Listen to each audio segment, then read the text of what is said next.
Hi, everybody, and welcome to The Other Side of Truth, the podcast. I'm Paul Kimball, and for the first time, I'm actually introducing a guest, quote, quote, a guest.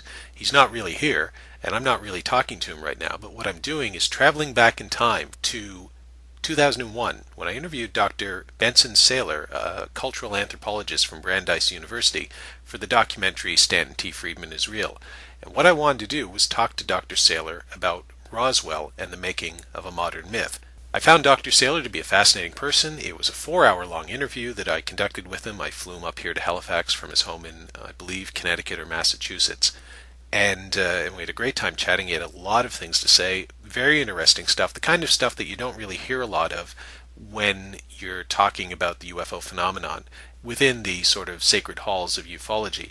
This is not the kind of conversation that you generally have or hear about, but it's a fascinating way of looking at the Roswell incident from a cultural anthropologist's point of view, and looking at it as a modern myth, looking at the role of the myth makers like Stan Friedman and Kevin Randle, and looking at it in a different way than the simple Manichaean dichotomy of was it a crashed alien spacecraft or was it not a crashed alien spacecraft. What I find more interesting now is how did this all come about? How have the last 30 years turned the Roswell story into something that has consumed UFO research to the point now where if you mention UFO to the general public, they will generally think of crashed alien spacecraft and Roswell. And so what Dr. Salerof offers us is a bit of an insight into how that modern myth was created, how it has permeated our society, and the central role of people like Stan Friedman as myth makers in the creation of that myth. That is probably, at least to me, the most interesting part of the entire Roswell story.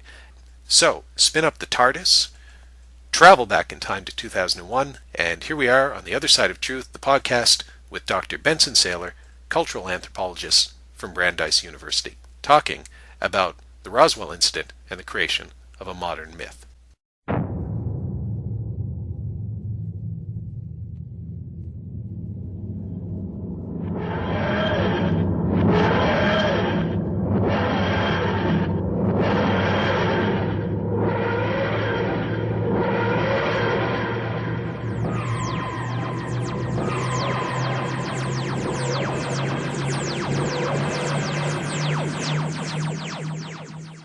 I'm Benson Salerof, a cultural anthropologist. I received my PhD at the University of Pennsylvania and have taught most of my career at Brandeis University in Waltham, Massachusetts. I'm now Professor Emeritus at Brandeis, having retired last year. Retired, that is, from active teaching, but I continue my research interests. I've done ethnographic fieldwork, first in Guatemala among the Maya Quiche-speaking population, and later in northern South America among the Wayuu or Guajiro of the Guajira Peninsula of northern Colombia and Venezuela. More recently, for the last half dozen years or so, I've been doing ethnographic work in the United States concerned with so-called popular culture, and with a special interest in the UFO community and in the alien abduction phenomenon. In 1997, I published a co-authored book entitled UFO Crash at Roswell, The Genesis of a Modern Myth. The other authors were my colleague Charles Ziegler, who is both a physicist and an anthropologist, and Charles B. Moore, who was the project director or project engineer, I believe it was called, of the New York University Balloon Group in 1947. The term myth is quite prominent in the subtitle of the book. And in using the term myth, Ziegler and I are using it the way anthropologists and folklorists do. And I think it's important to understand that. In everyday speech, the term myth is commonly used to refer to a story that is believed to be untrue. Anthropologists and folklorists don't use the term in that way. We mean something rather more complex and serious in using the term myth. and we're not really concerned with the literal truth of the contents of the stories so much as we are with the structure of the stories, how they develop, what their functions may be in social groups, what their meaning may be, both with respect to parochial cultural interests and more widespread human interests. Let me begin by saying something about the use of the term myth by anthropologists and folklorists. For us, myth is first of all a narrative. It's a story. And usually it's not one story, but a collection of stories. So we find really a corpus or body of myth variants. And while they have a family resemblance to one another, they do diverge in various ways. Typically, myths refer to what we call transcendental concerns. That is, major concerns in human life, concerns about birth, about marriage, about death, about other things that are commonly shared by human beings. Myths help to make those things intelligible in some way. According to one theorist, Claude Lévi-Strauss, a prominent anthropologist, myths help to resolve paradoxes or contradictions in human lives. They do all sorts of things for people, not the least of which is the fact that they entertain. They teach, they entertain, they have saliency and meaning for people in profound ways. So when we describe Roswell as a modern myth, we're not putting it down. We're not passing judgment on its truth or falsity. What we're attempting to do is to find out what it means to Americans and to others, how it developed, what its place is in contemporary society. Now, the Roswell myth is a modern myth. That is, it's couched in the idiom of our technological civilization. It involves all sorts of physical and engineering concerns that tap into our contemporary interests in the development of technology. It's also a very interesting myth in some other ways as well. First of all, myths traditionally have been oral narratives or stories, that is, passed on from one storyteller to the other. The Roswell myth is a combination of both orality and literary sources. That is, in great part, it's been written. Beginning in 1980, the first of the major books on Roswell came out in that year. In addition, as a myth in contemporary North American societies, the myth is believed in or supported by some people, but opposed and debunked by others in the same society. Indeed, my colleague Charles Ziegler defined a modern myth of the Roswell sort as a story that some people in society believe in and others don't. It's accepted by some and not accepted by others. And that makes for some very interesting perspectives on the development of the stories because the supporters, proponents of the Roswell myth have had to defend themselves from skeptics and active debunkers. And part of what they have done has been either an anticipation of skeptical receipt or an attempt to reply to their critics.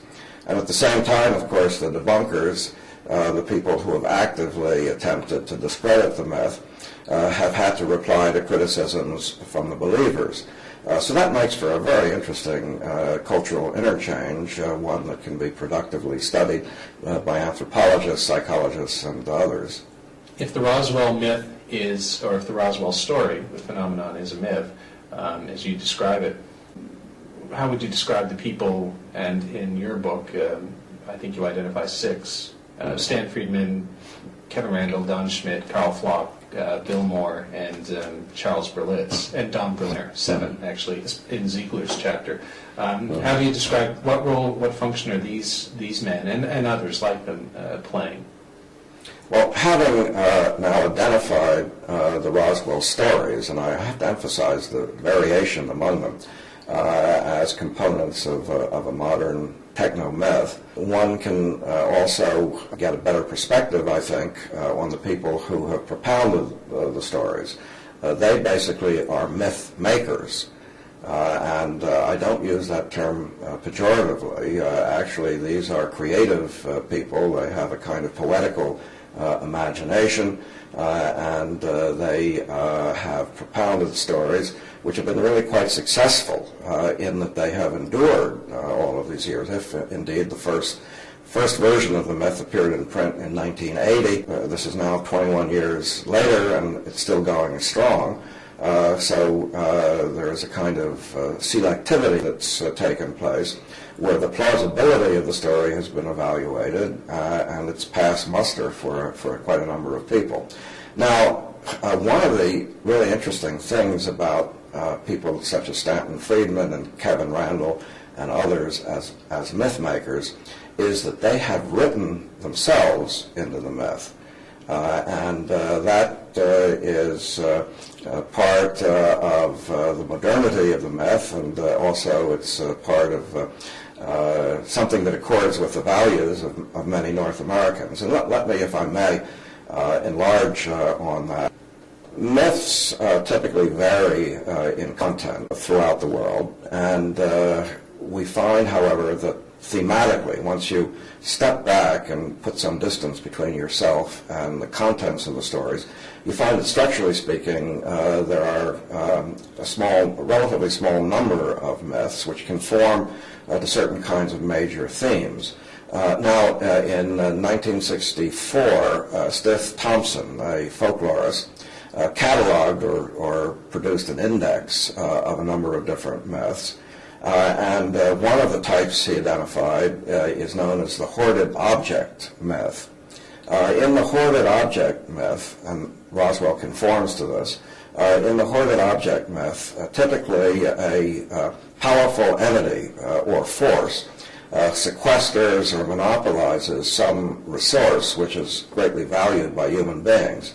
And then a hero arises, a culture hero, who somehow relieves the powerful entity or force of this valuable thing and distributes it to mankind. I'll give you two very brief examples. The Prometheus myth among the classical Greeks was the story of the gods, for various reasons, locking up fire and denying it to human beings. And then Prometheus, the hero, tricks the gods and steals the fire and distributes it to mankind. And for that, of course, he's punished by the gods. A similar myth is found in ancient India, where a dragon-like monster locks up all of the sweet water of the world, thus, of course, causing tremendous harm to human beings.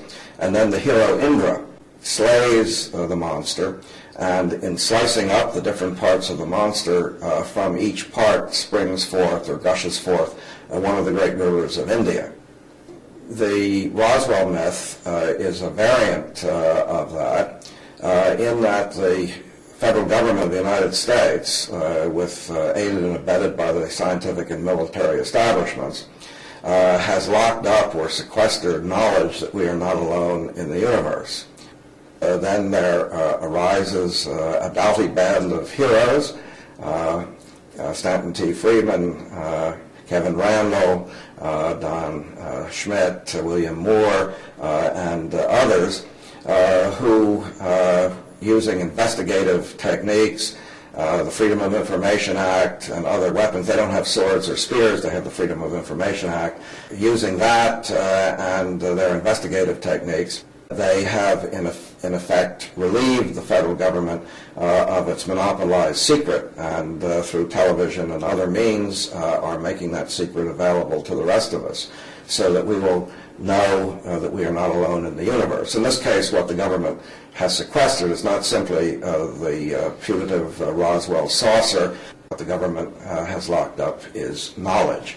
The knowledge that we are not alone in the world, in the universe. And that knowledge, the sequestering of it, has compromised our dignity as human beings, because the cornerstone of our dignity as human beings, at least in an American context, is the right to know. So that the hero Friedman and the hero Moore and the hero Randall have struck a blow for all of us by elevating us to dignified knowers.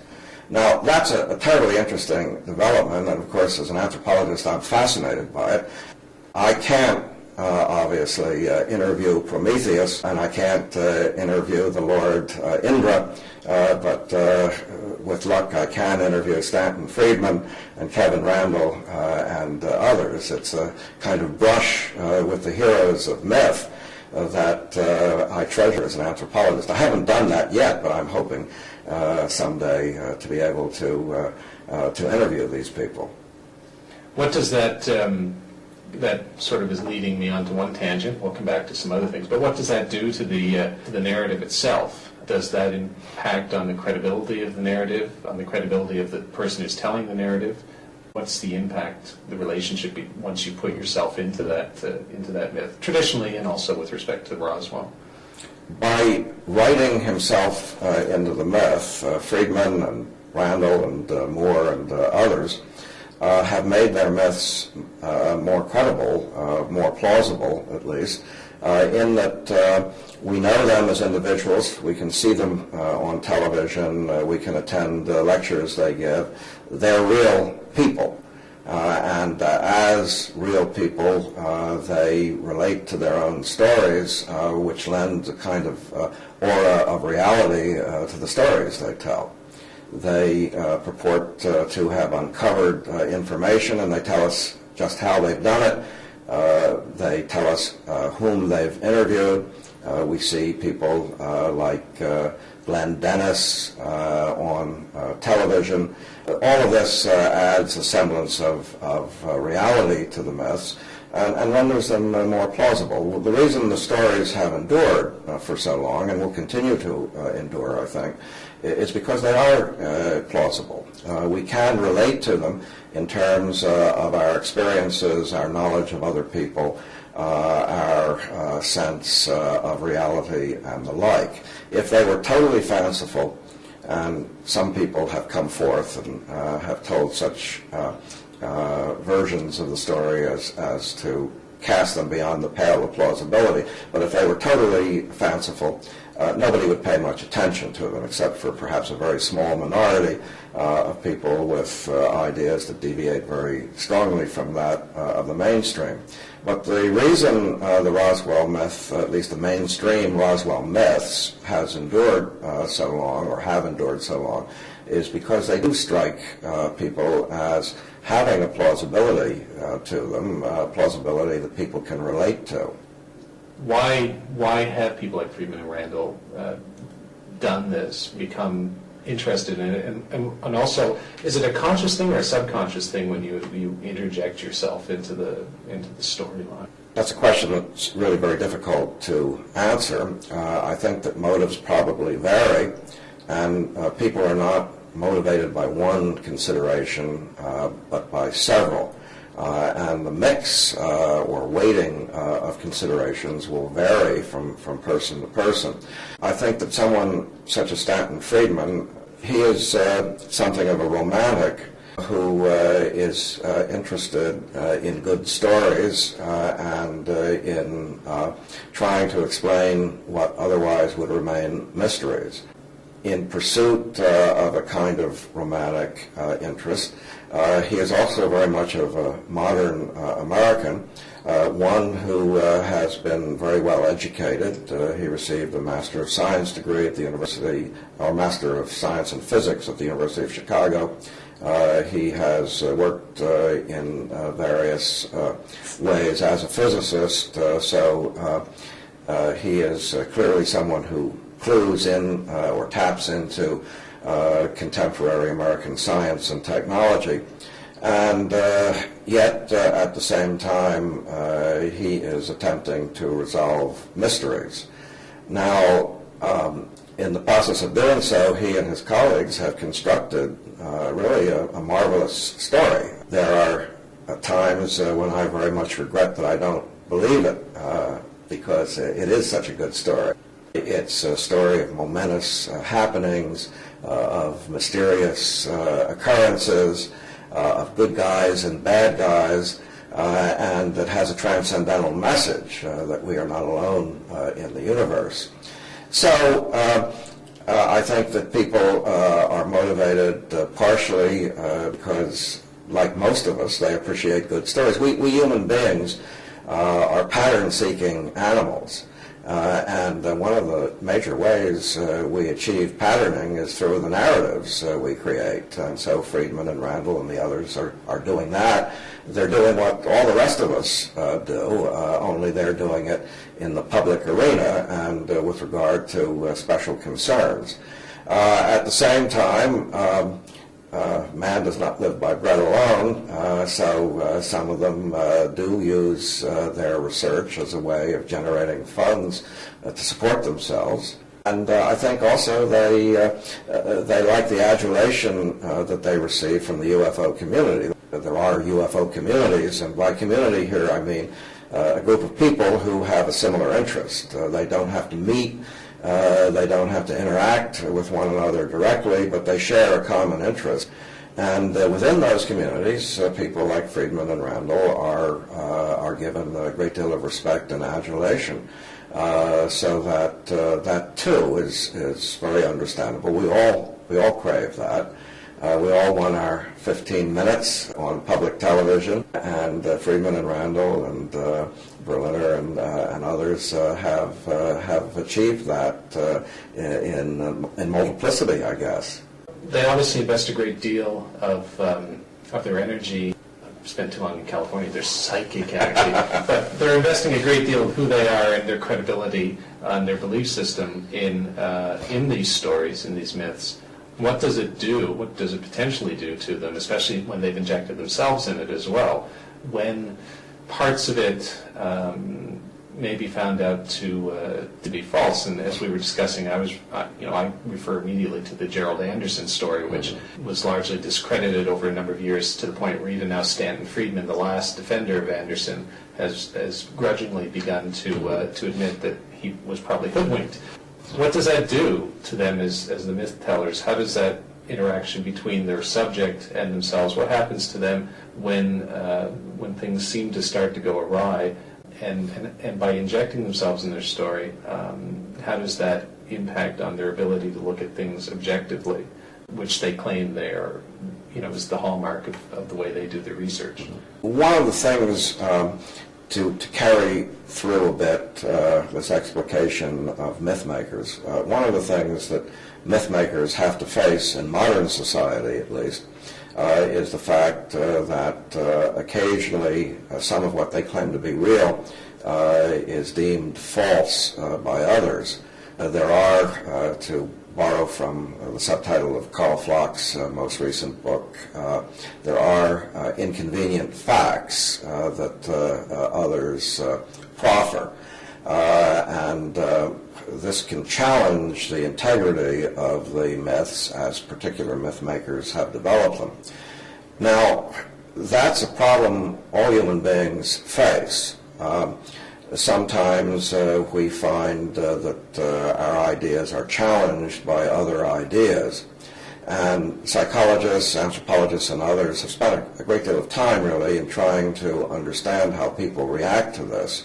The British anthropologist Evans Pritchard spoke of secondary elaborations, that is, rationalizations that people will come up with if you deny parts of their stories. For instance, there's a famous story to the effect that someone claimed to missionaries that witchcraft was responsible for killing people in his village, and the missionaries then explained the whole germ theory of disease and the like, and said to the native, now do you understand what killed your friend? And the person replied, yes, it was witchcraft. I know that lice carry microbes and lice bite people and people die. Thank you for telling me that, but why did the louse bite that man rather than some other? Obviously, because a witch had directed the louse to that person. So people have ways of preserving the integrity of their ideas, and that is certainly a major concern to the myth makers who have created the Roswell myth, and they have expended a great deal of time and energy in rewriting their own stories when certain aspects of them have been challenged. So that Stanton Friedman was, for instance, the major researcher on the first book that was published, the Roswell Incident, that appeared under the names of Berlitz and Moore in 1980. He did a great deal of the work for it. Later on, he and Berliner wrote a book several years later in which they modified the story. They didn't lose the principal story that Friedman had helped construct in 1980, but they modified it to take account of new witnesses, of new testimony, of certain problems with the old story. And that's true also of Randall and Schmidt. They wrote two books. The second one changing in certain ways what they claimed was the case in the first one they wrote. We find that mythmakers have the same problems that all of us have. How do we preserve the integrity of our ideas in the face of inconvenient evidence to the contrary? So they are able to do so by using various techniques. One of the most interesting is that of the idea of a government conspiracy. The idea of a government conspiracy is not a footnote added to the myth. It's not an appendix added to the myth. It's an integral part of the myth. If you remove the government conspiracy from the Roswell myth, the whole myth begins to unravel. The government conspiracy is a wonderful way, really, of handling what Flock calls inconvenient facts, because the inconvenient facts in many cases are then treated not as facts, but as disinformation or lies deliberately started and propagated by the government in order to deny us knowledge that we are not alone in the universe.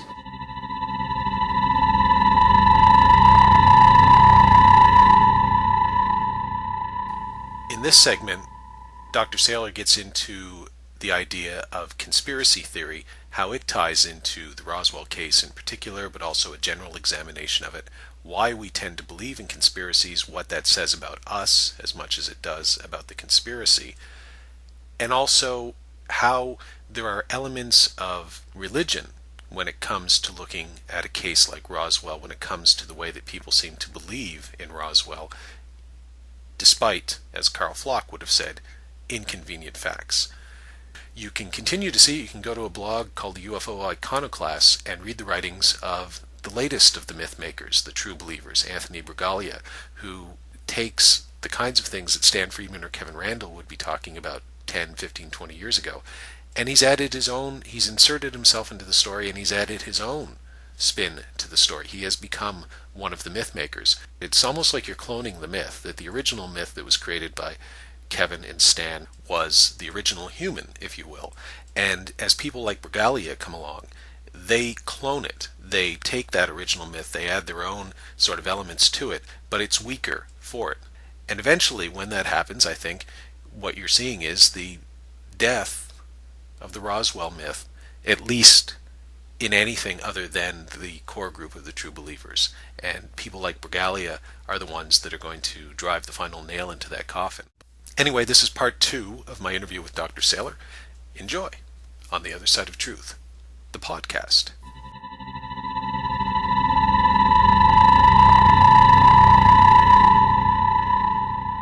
Throughout the whole history of the Roswell myth, and it's a history now of more than 20 years and still going strong, we have numerous cases where inconvenient facts are dismissed as just so much government propaganda, so much government disinformation.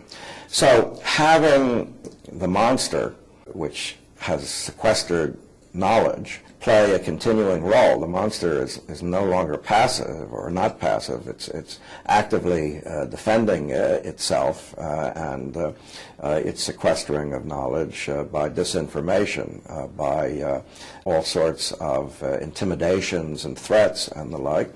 The mythologists are able to preserve the integrity of the story. They are able to make the story much more interesting, much more momentous, much more plausible. by being able to defend it against criticisms that come from citing alternative explanations and facts. What we see in the Roswell case of invoking a sinister power which spreads disinformation, removes witnesses, the nurse who had seen the autopsy mysteriously disappears and is said to have been killed in an airplane crash. There's an intimation there that she may have been done away with. Some mythologists claim that James Forrestal, the Secretary of Defense, was about to reveal his knowledge of aliens to the public, and in order to keep him from doing that, the CIA threw him out of the window of Bethesda Naval Hospital and made it appear to be a suicide. These are stories that widely circulate among ufologists, but these secondary elaborations or rationalizations, these invocations of a sinister external force, are not at all unusual in the history of mythology. We find that frequently in many civilizations, in many myths, in many religious traditions, you have something similar. You have intentional agents, whether they be called Satan or Medusa or whatever, who are able to intervene in situations and try to change things so that good does not triumph, so that the hero is not successful. And what the mythologists in the Roswell case are doing is what mythologists throughout human history have been doing. They have been appropriating ideas about intentional agents, agents who have will, who have purpose, who are acting in ways which we can understand, not approve of, but in ways that are intelligible, to interfere with human welfare and human triumph. And so the Roswell mythologists are really in very good company in terms of their place within the world's history of mythmakers. What does this say about us as a society? You would think in a more modern, enlightened age, these myths would have less currency than they might have had in, say, more, what we might describe as a more superstitious age. And yet, if you look at modern pop culture, everything from the fascination with superheroes to, dare I say, professional wrestling, where, stories are basically good versus evil, and often in a match you'll have somebody sneak in and give somebody a chair shot behind the back of the referee and lay him out, and the good guy is thus thwarted, but he's always fighting the good fight, to the Kennedy assassination, where, there's obviously a conspiracy, to Roswell. I mean, all of these things, different sort of myths that large numbers of people buy into. What does that say about us? In saying that the Roswell myth revolves around the conspiracy theory, or that the conspiracy theory is really integral to the myth, we might pause a moment and think about conspiracy theories. What do they do for people? And actually they do quite a lot. Conspiracy theories are a way of imposing causation on a sequence of events. Conspiracy theories transform coincidence into causality. Things just don't happen in a random way. They don't happen by accident. They are caused by intentional agents. The intentional agents need not be human. They can be the gods or Satan or what have you. But the important thing is that they think pretty much as we do, in the sense that they have desires, they have plans, they scheme, they attempt to get things their way. And thus what happens is not mere chance. That's kind of satisfying to us as human beings because, again, to say what I said before, we humans are pattern-seeking animals.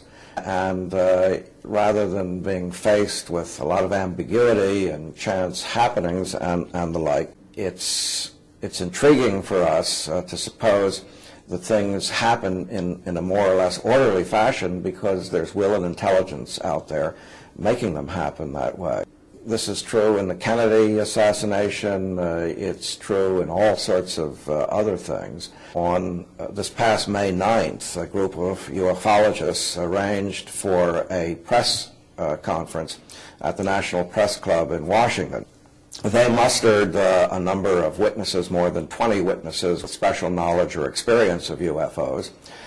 people with credible backgrounds in government, in the military, in corporate life, and the like. And these people were going to testify before the press to the reality of alien encounters and spaceships and the like. Well, the press conference did come off as scheduled, but it didn't have the effect the organizers were hoping for, because something else happened on May 9th, something that I regard simply as a coincidence. The U.S. Attorney in Denver announced publicly that the Justice Department and the FBI had failed to turn over more than 3,000 documents to the defense attorneys of Tim McVeigh, the convicted Oklahoma bomber. McVeigh was scheduled to be executed on May 16th, and now on May 9th, the government admitted that it had not turned over the documents as required by law. That was the story of the day.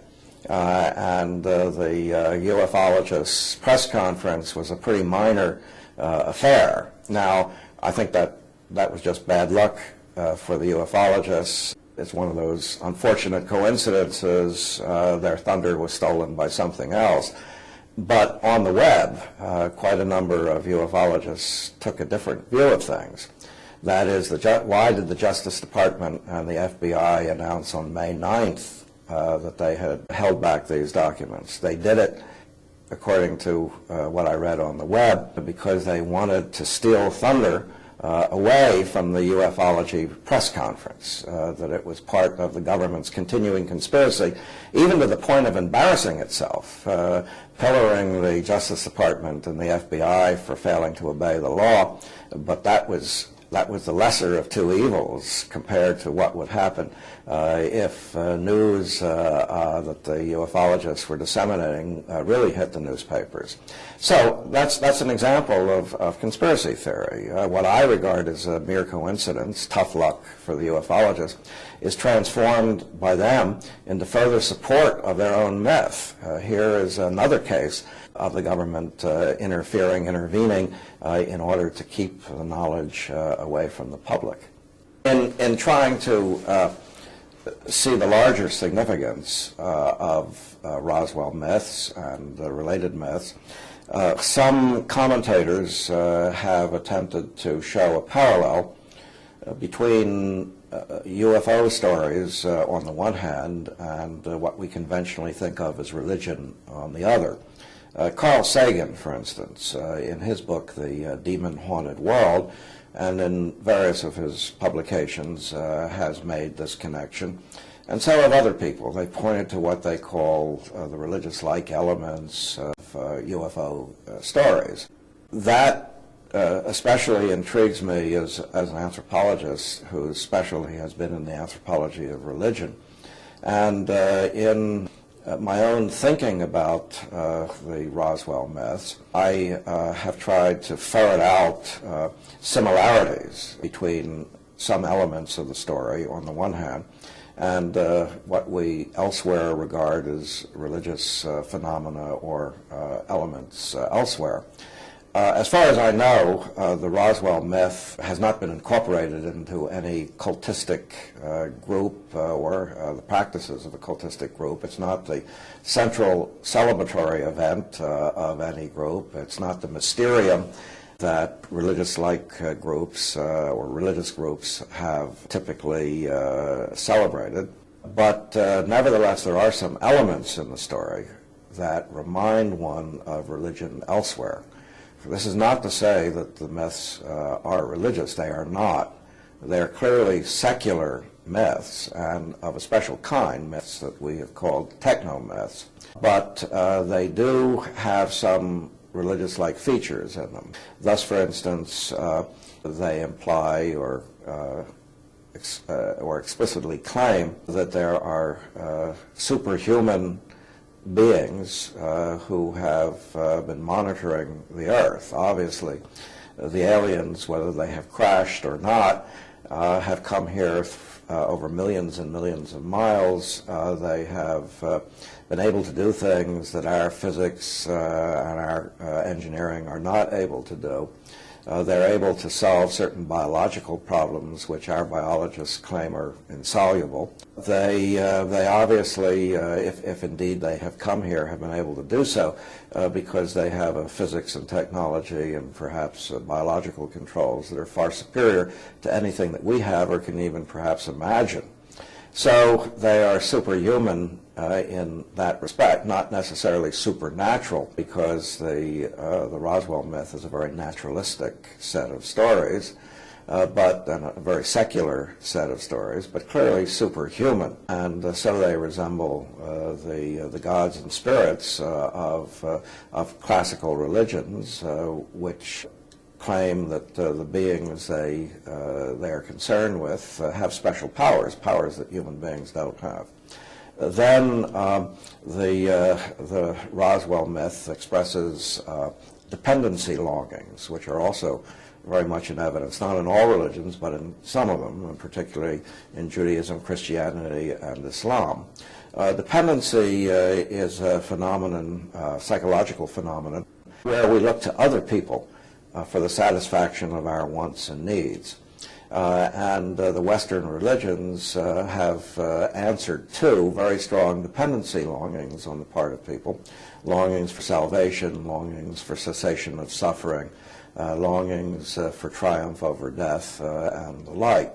The Roswell myth lends itself to dependency longings in that some people, not all ufologists by any means, but some of them, hope and even feel it likely that the aliens will help us to conquer poverty, disease, and even death itself. With alien help, we may be able to triumph over death.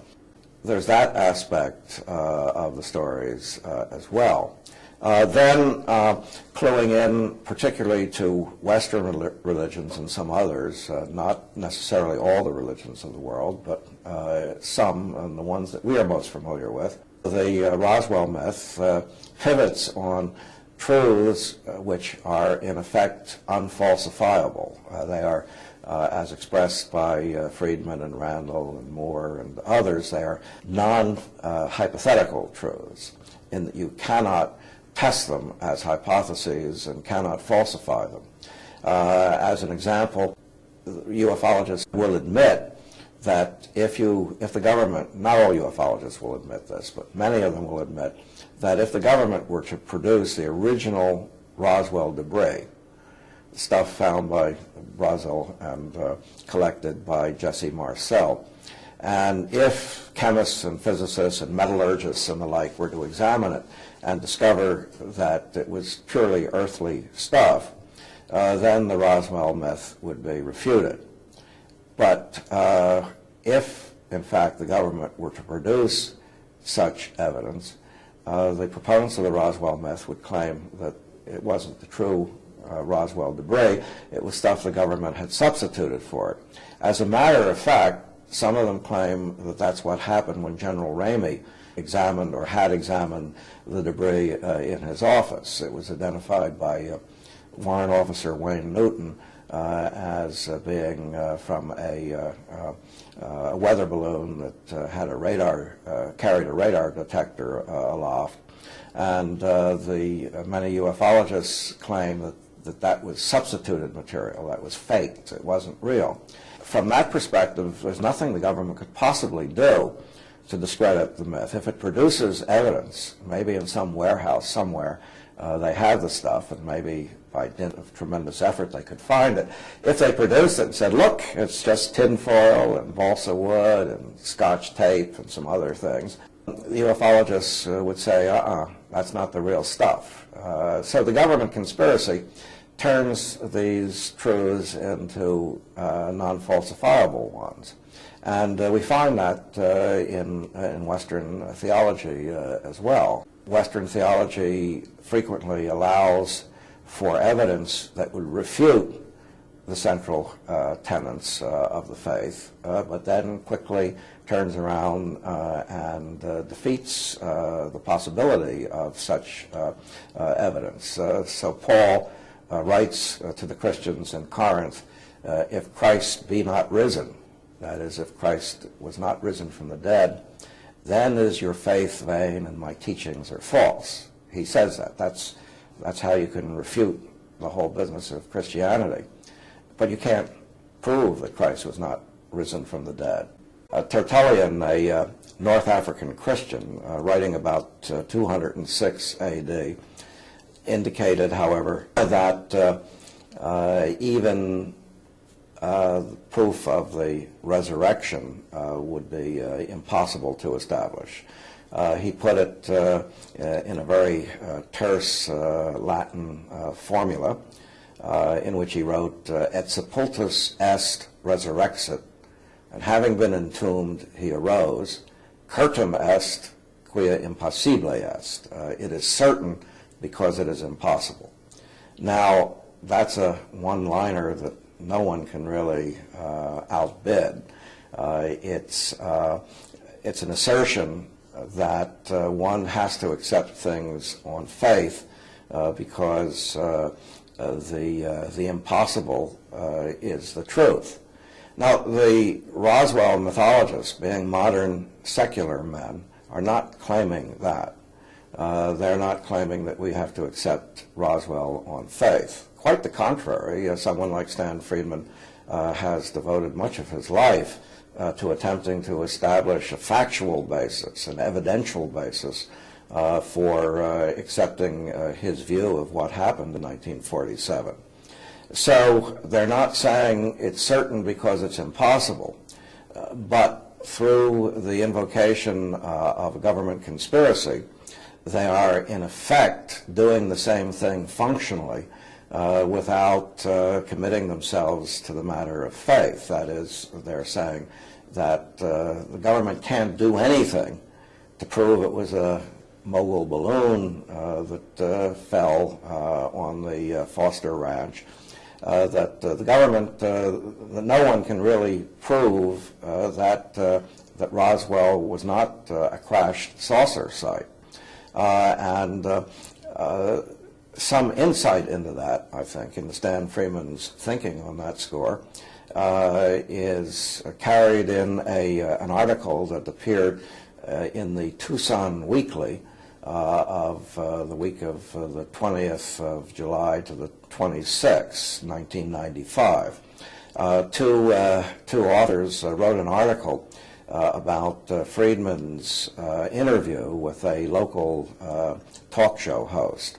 And in the course of the interview, the talk show host said to Friedman, is there anything the government can do to prove to you that it was a mogul balloon that came down?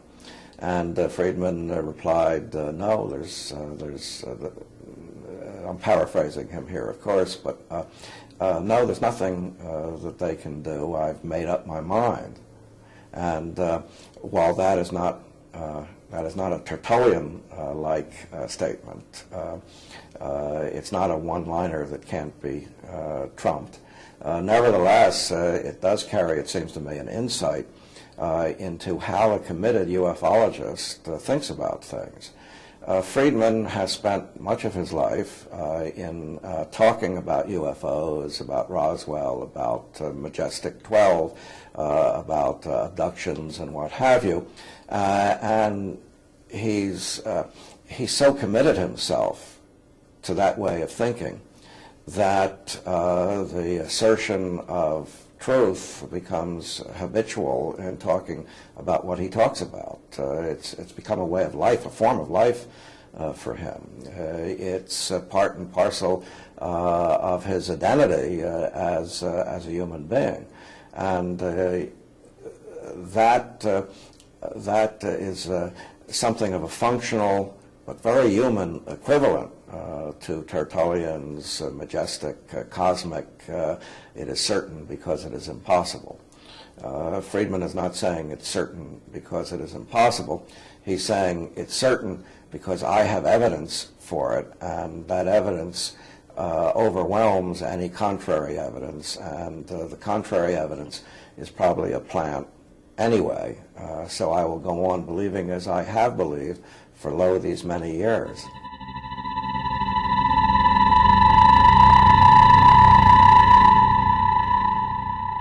In In this particular segment, Dr. Saylor and I talk about the influence of pop culture on the creation of the Roswell myth, but also, and I think this is pretty clear when you listen to Dr. Saylor talk, it was certainly clear when I met him almost 10 years ago, the great respect and admiration he has for the Roswell mythmakers like Kevin Randall, Stan Friedman, Bill Moore, and others, for creating what Saylor refers to as a tremendous piece of modern poetry, a great story that crosses cultural boundaries, that is known by millions, easily recognizable by millions, and can be shared between people, so that when you mention Roswell, certainly in the United States and Canada, probably in the United Kingdom, probably most of the Western world, there will be at least a basic understanding of what people are talking about, an understanding of the incident at least, that UFOs, alien spacecraft, crash in the New Mexico desert. To Saylor, and to me as well, it's a tremendous achievement that Stan and Kevin and others have accomplished in creating this myth, this cultural dynamic that has transcended any other UFO case, or the discussion of UFOs even in general, and entered, I think, for all time, to varying degrees perhaps, it'll come, it'll go, but has entered our cultural lexicon in the way that Robin Hood and Camelot, probably even, as my friend Nick Redfern has pointed out, Jack the Ripper, have entered that sort of language that we all talk about of a shared culture. I think you can put Roswell in there now. It's an achievement that perhaps, given the scope and the magnitude of what they've accomplished, is more impressive than whatever may have happened in the New Mexico desert 63 years ago. So, here we are, part 3 of my interview from 2001 with Dr. Benson Salerof, anthropologist from Brandeis University, talking about Roswell and the making of a modern myth.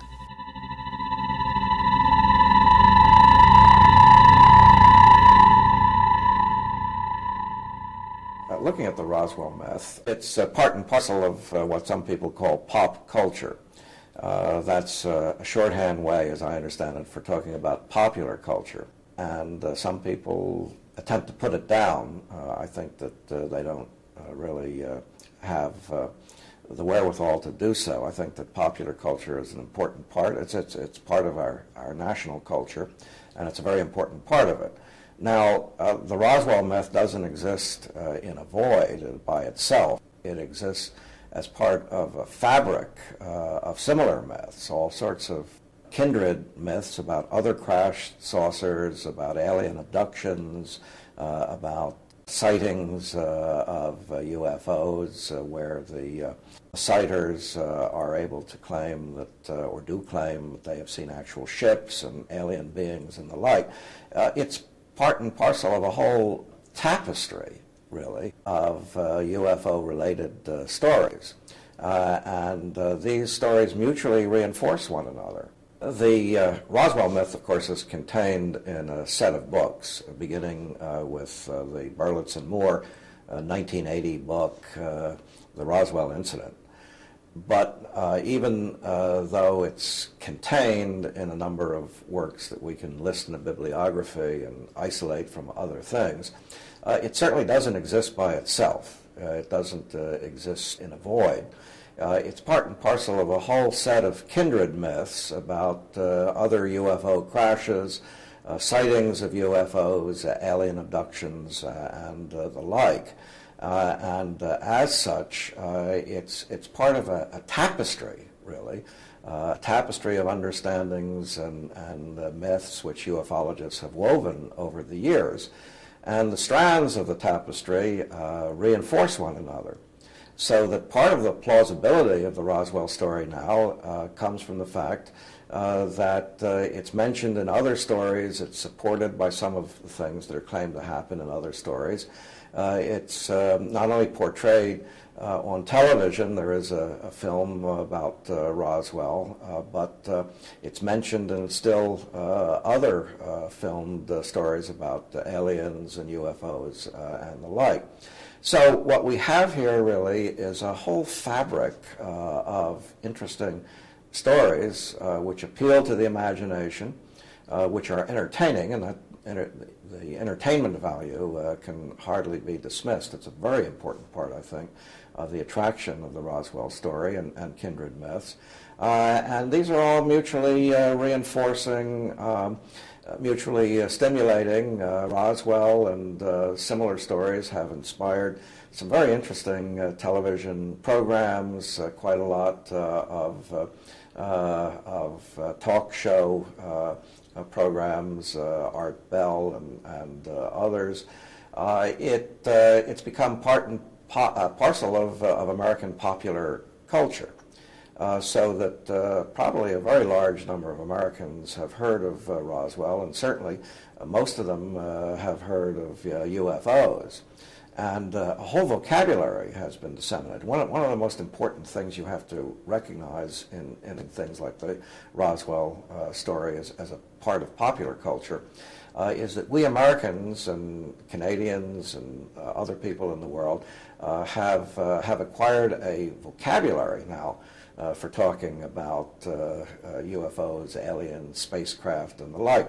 If I say to a Canadian or North American United States audience, beam me up, or beam me down as the case may be, most people I think will understand what I'm saying. There is a well-diffused vocabulary, and it took a long time for that to build up. Originally, you had the term flying saucer coined in 1947, but most people didn't think that flying saucers at that time were spacecraft from other worlds. They thought they might be either experimental Soviet aircraft or perhaps secret experimental U.S. aircraft. After a while, the Army introduced the term unidentified flying object as a kind of neutral term. But over a period of years, UFO and flying saucer have become synonymous terms, meaning alien spaceship. That took some years to achieve, but it's now achieved. It's interesting if you look at the history of these terms. And once we have terms and a set of categories to which the terms belong, once we have a whole lexicon, really, and a syntax, as it were, for talking about UFOs, they become all the more plausible, all the more part and parcel of our cultural understandings. So that Stanton Friedman and Kevin Randall and William Moore and such people have an audience out there who relates to them. An audience that clues in to what they're saying. Even a debunker such as Philip Klass perfectly understands what Friedman and Randall and others are claiming. He doesn't necessarily agree with them. In fact, on many occasions, he has publicly disagreed with them. But there's no question that he understands them. And that really is quite an achievement. It's an achievement that Friedman and Randall and the writers, television writers of Star Trek and other people could really put in their resumes. They have made a kind of subculture out of their stories. That's really a cultural achievement that ought to be appreciated in its own right. It's from my standpoint, at least, as a skeptic, not as a debunker, but as a skeptic. From my standpoint, it's a modern poetry, a techno poetry, if you will, which is understandable to millions and millions of people, even those who explicitly disagree with the claims. The fact that the claims are intelligible to us, that there is a certain plausibility to them. That's a cultural achievement which ought to be appreciated as such. It's not trivial. It's not junk TV or anything of the sort. It's a real creation of myths for our time, myths that we can all appreciate. I love the Roswell story, even though I don't believe it. Because I understand it, and I see the plausibility in it.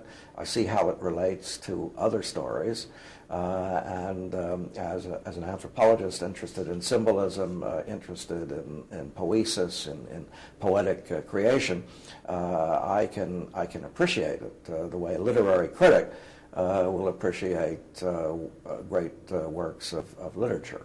The fact that the proponents of the Roswell myth cite evidence is interesting in a number of respects, one of them being that, of course, their opponents, the debunkers, also cite evidence. But they tend to polarize as to what sort of evidence they cite. The supporters of the Roswell myth generally depend largely, not exclusively, but largely on testimony. The testimony of persons who either were eyewitnesses to some of the events or else claim that they have it on good authority from people who were eyewitnesses that such and such things happened.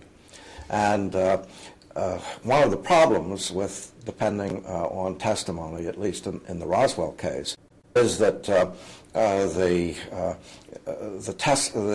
witnesses whose testimony is used were for the most part interviewed 30 or more years after the events. So that the memories of these people are subject to all of the fallibilities of human memory, and those failings of human memory include the creation of memories that attest to non-events. That is, memory is not simply a matter of storage and retrieval. Memory is a creative process whereby people actually construct their memories rather than dredge them up. We're not computers with hard drives, and so memories are creatively figured. The opponents of the Roswell myth tend to depend on documentary materials. The documents going back to 1947, when the events are supposed to have taken place. In addition, they also attempt to find inconsistencies in the testimonies of persons given, of the witnesses.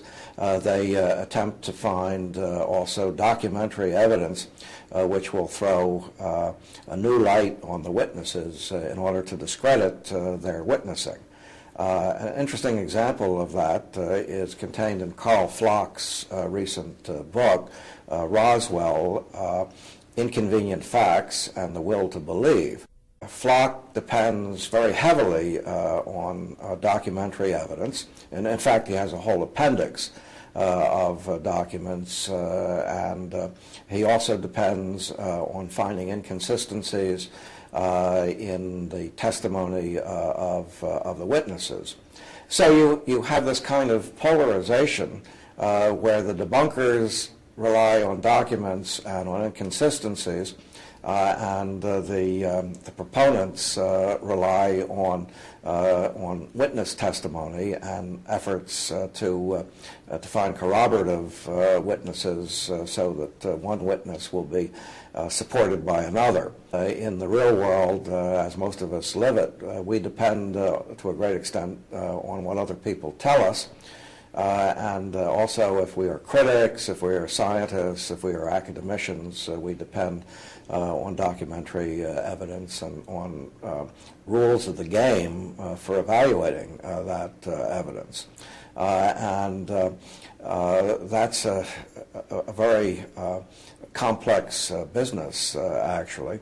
But we find the kinds of arguments that historians have made, philosophers, sociologists and the like, epistemologists, we find them mirrored or reflected in the controversy over the Roswell myth, which makes it seems to me, very interesting both for philosophers and psychologists.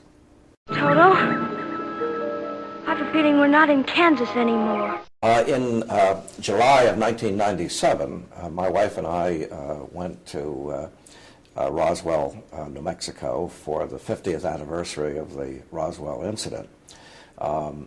My wife at first was reluctant to go, but she did as a kind of extension of her, I guess, of her marital vows. But once we got there, she had a marvelous time. And the reason she did, and I did also, was because the 50th anniversary in Roswell was a kind of true American folk festival. It was something akin to pilgrimage, actually, but secular pilgrimage, divorced of obvious religious overtones, in which people from all over the country, and indeed from all over the world, came to Roswell, New Mexico, to hear the lectures that were being given, to go out to the crash sites, and there were two principal crash sites, and people signed up for bus tours to one or both, to participate in the social events. There was a contest, for instance, for people who came dressed as aliens, and some of the costumes were very elaborate. It must have taken a long time to sew or create. There were children dressed as aliens. It was a lot of fun, and whole families were there. People in T-shirts and shorts because it was fantastically hot at that time of year. There was a hall packed with various vendors selling T-shirts, little alien dolls, other kinds of mementos. Even software disks for reversing gravity and other such things. It was several days of a great deal of enjoyment, despite the heat. But at the same time, there was a serious tone to it all. That was especially evident to me when I went to the International UFO Museum and Research Center. The museum is set up like other museums. There are things on the walls, pictures, drawings, maps, and the like. And there are also placards in which there's a description of what happened, a kind of chronology of the classic version of the myth, the debris discovered on July 3rd, and the like.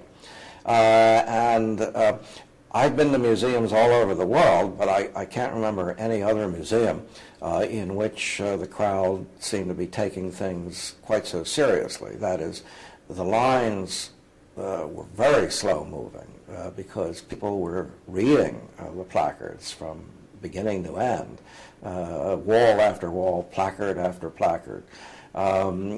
People were interested in what was going on. The museum gift shop, which had various kinds of books and things about Roswell, was just jammed with people.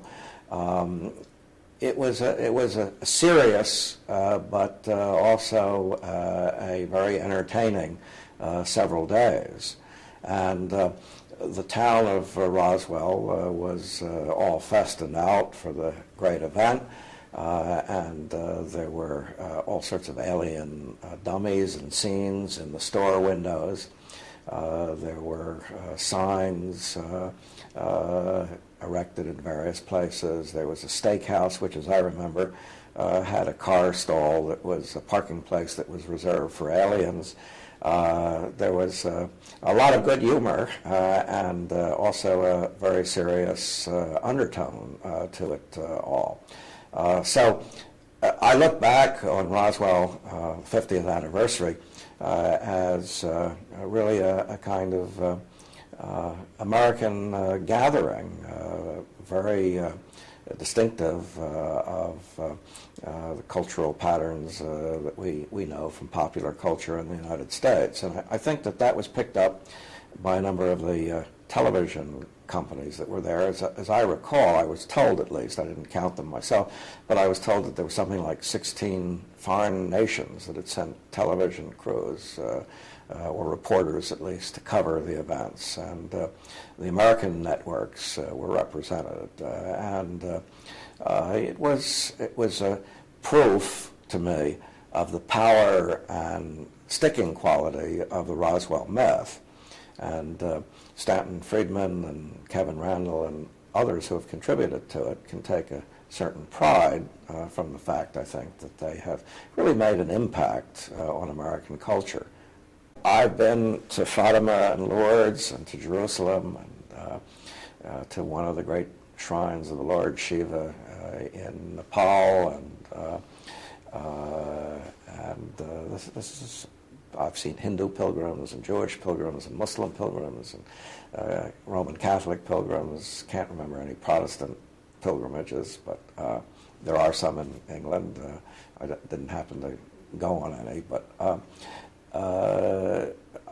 I prefer what I saw in Roswell. I was in Lourdes during the Festival of the Assumption of the Virgin, and it was very impressive and hypnotic, really.